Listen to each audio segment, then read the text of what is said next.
বিসমিল্লাহির রহমানির রহিম। হে সমস্ত জগতবাসী, আজ আমি শামীম আলী চিশতি আপনাদের সামনে যে আলোচনাটি নিয়ে হাজির হলাম, সেই আলোচনাটি যদি কোনো আধ্যাত্মিক জগতের লোক, তরিকতের লোক, কোনো সাধক যদি আজকের এই আলোচনাগুলো শোনে, কিংবা শরীয়তের মধ্যে থেকেও অনেকে আছে তরিকতকে বুঝতে চায়, মারেফতকে বুঝতে চায়, এমন ব্যক্তিগণ যদি হন, তাহলে আজকে অবশ্যই এই আলোচনাটি সম্পূর্ণটি শুনবেন ইনশাআল্লাহ। দেখুন, সেই বিষয়টি হলো, যদি কেউ চায় যে হ্যাঁ আমি আমার নিজের সাথে কথা বলবো, নিজের সাথে দেখা করব এবং নিজের সাথে নিজের বন্ধুত্ব স্থাপন করব, তাই কিন্তু এখানে একটি কথা বলা হয়েছে যে মান আরাফা, যে আমি যদি আমাকে চিনতে পারি তাহলে আমার রবকে চিনতে পারবো। তাহলে এখানে নিজকে চিনার মতো যে কয়েকটি পদক্ষেপ আছে। একটি হলো সশরীরে আপনি কে এই পরিচয় জানতে হবে, আপনার ভিতরে যে আত্মরূপে কে সেটাও জানতে হবে। এখন অন্য রূপে পেলে কিন্তু হবে না, যে আপনার মধ্যে আপনার সাথে থেকেই আমি কি করব, তার সাথে সম্পর্ক করব, তাকে দেখব, তার সাথে কথা বলবো। যদি তার সাথে কারো সম্পর্ক হয়ে যায়, বন্ধুত্ব হয়ে যায়, তাহলে সে যখন তাকে চাবে তখনই কিন্তু পাবে। তবে হ্যাঁ, অবশ্যই নিঘুর দেশের কথা, সেই নিঘুর মন, নীরব মন নিয়ে এটাকে শুনতে হবে। তারপর আপনার ব্রেন এটাকে রিচার্জ করবে ইনশাআল্লাহ। সেটি হলো, দেখুন, যে আপনি যদি আপনার নিজের স্রোত বা নিজের ছবি নিজে দেখতে চান, তাহলে অবশ্যই কিন্তু আপনাকে কি করতে হয়, সেই আয়নার সামনে দাঁড়াতে হয়। দেখা যায় আয়নার সামনে দাঁড়ালে আপনি যা বলেন সেও তা বলে, আপনি নড়াচড়া করলে সেও নড়ে। তাহলে বোঝা গেল কি, এটা আপনার আয়নার মধ্যে আপনার নিজের প্রতিচ্ছবি। তাহলে আরো একটি আয়না আছে, সেই আয়না কোনটি, বা আয়নার আরেকটি নাম দর্পণ বলা হয়, যে সেই দর্পণটি কোনটি, যে বাস্তব জগতে আপনাদের ড্রেসিং টেবিলের মধ্যে যে আয়নাটি থাকে, আপনি কথা বললে সেও বলে, আপনি নড়াচড়া করলে সেও নড়ে। আরেকটি আয়না, আরেকটা দর্পণ আছে, যেখানে আপনি কথা বলবেন তিনি শুনবে, আপনার ঠোঁট লড়বে, তারটা লড়বে না। আবার সে যখন আপনাকে কিছু বলবে তখন কিন্তু আপনি শুনবেন, আপনার ঠোঁট নড়বে না। এই যে বিষয়টি, তাহলে দুইটি জিনিস কিন্তু এক নয়। যে একটি আয়নাতে আপনি যেরকম ভঙ্গি করছেন সেখানে সেও ভঙ্গি করছে, আপনি নড়লে সেও নড়ছে। কিন্তু আরো একটি দর্পণ, আরো একটি আয়না যে আছে, নিজের ময়নাকে নিজের মতোই দেখতে, কিন্তু দেখেন আপনি বললে সে শুনছে, আর সে যখন বলে আর তখন আপনি শুনছেন। তাহলে বোঝা গেল বাস্তব আয়নাতে এরকম নয়। তাহলে সেটি কোন আয়না?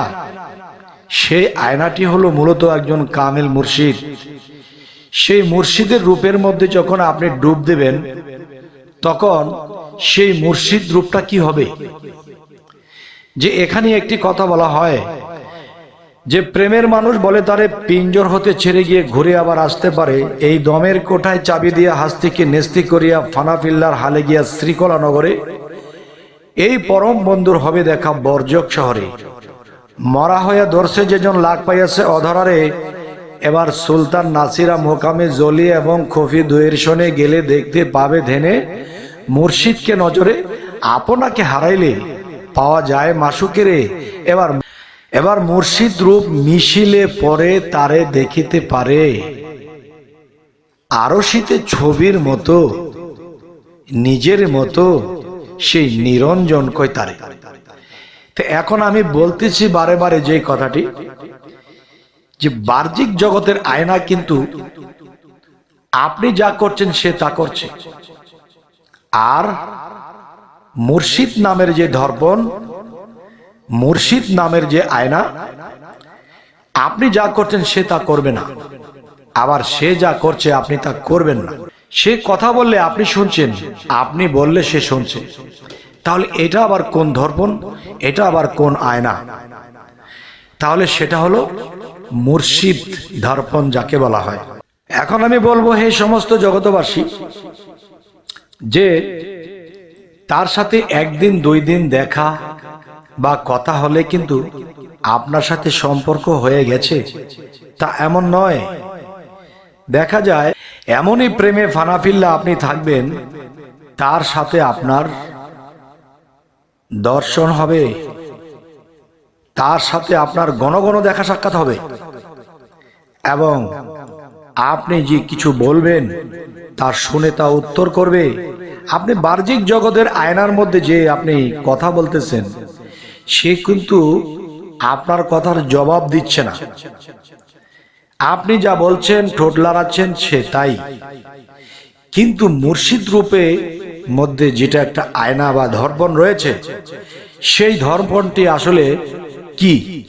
যে আপনার স্রোত পাল্টে যাবে, কিংবা আপনার মুর্শিদের দিকে যখন আপনি তাকিয়ে আছেন, তখন মুর্শিদের রূপ চেঞ্জ হয়ে তখন কি হবে? আপনার রূপ মুর্শিদের মধ্যে মিশে যাবে, মুর্শিদের রূপ আপনার মধ্যে মিশে যাবে। তারপরে আরেকটি রূপ স্রোত ধরবে, যিনি স্বয়ং তিনি আপনার সামনে উপস্থিত হবে। তখন আপনাকে প্রথমত কথা দেখা ঘন ঘন হবে, এরপরে তিনি আপনাকে নিদর্শন দিবেন। এবং এটিও জেনে রাখবেন, এই বিষয়গুলো আপনারা জেনে রাখবেন যে নিজ নিরঞ্জনের কথা, নিজ স্বরূপের কথা সবাই কিন্তু বোঝে না। সবাই কিন্তু বোঝে না। কেমন? তিনি যে কথাটা বলবে সেটি কিন্তু অর্থ আছে। সেই কথার অর্থ যদি না বোঝে, সেই কথায় আপনি কোনো কাজ করেন, তাহলে বাস্তব জগতে মিলবে না। করেছেন একটা, হবে আরেকটা। তাহলে আমি বলবো, সেই নিরঞ্জনের কথা বুঝতে হলে সেটা আপনার আত্মজগতের আরো এক প্রকার জ্ঞানের প্রয়োজন আছে। যে 1 থেকে 5 একটা স্তর, 5 থেকে মেট্রিক, মেট্রিক থেকে বিএ, বিএ থেকে ইউনিভার্সিটি। সেই নিরঞ্জনের কথা যদি আপনার না বোঝেন এবং না বুঝে যদি একটা কিছু করেন, তাহলে কিন্তু ক্ষতিগ্রস্ত হবেন। বরঞ্চ আপনি যা শুনেছেন তা করেছেন, তখন আপনার ক্ষতিগ্রস্ত হবেন। কেননা তার কথা বোঝা অনেক বড় মুশকিল। যেই মুশকিলে আমার মতো একটা ক্ষুদ্র মানুষও সেই মুশকিলে পড়ে গিয়েছিলাম। তখন কিন্তু সেই মুর্শিদের সাথে শেয়ার করে বুঝতে হবে যে বাবা, আমার সাথে তার সাথে যে কথাপতন হয়েছে, এই কথাগুলো তো আমি এভাবে শুনেছি, এভাবে করে আমি ক্ষয়ক্ষতি হয়েছি। তখন তার মুর্শিদ বলল, বাবারে, তুমি তো প্রেমে যখন ফানাফিল্লা হয়েছিলে, তখন ফানাফিল্লার হালে গিয়া তিনি তোমার সাথে উপস্থিত হয়, কিন্তু তার কথা বোঝার মতো জ্ঞান এখনো তোমার হয়নি। তাহলে একটা ফানাফি আল্লাহ, একটা বাঁকা বিল্লা, এরকম স্তরে মানুষ যখন যায়, তখন কিন্তু সেই জ্ঞান প্রাপ্ত করে নিতে হয় যে নিরঞ্জনের কথা বোঝার মতো।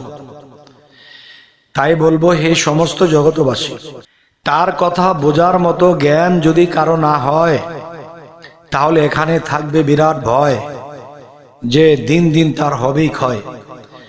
যেই দিন আপনি মনে করবেন যে হ্যাঁ, আমি তো এরকম আলোচনা করি বা শুনি, কিন্তু তার কথা বোঝার মতো জ্ঞান হয় না, তখন আপনি কিন্তু কখনোই মুর্শিদকে ছাড়া কাজ করবেন না।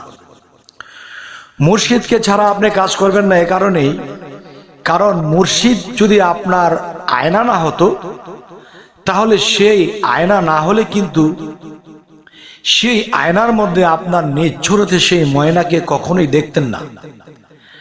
এবং দেখা যায় মুর্শিদ যখন আয়না হয়েছে, তখন আপনার নিজ নিরঞ্জন ময়নাকে আপনি দেখেছেন, কথা বলেছেন। কিন্তু আপনি মুর্শিদকে যখন ওভারটেক করে ফেলবেন, যে তার সাথে বোঝাপড়া করে চলবেন, তখনই আপনি প্রত্যেকটা গাড়ে গাড়ে ধরা খেয়ে যাবেন।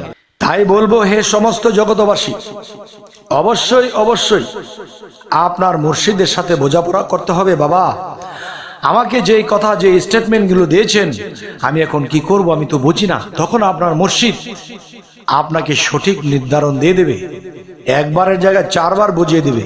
কিন্তু নিজ নিরঞ্জন তিনি কিন্তু অল্প সময় অল্প টাইম নিয়ে আসে, তার শর্ট কথা বলবে, তিনি বিস্তারিত বলার মতো সময় নেই।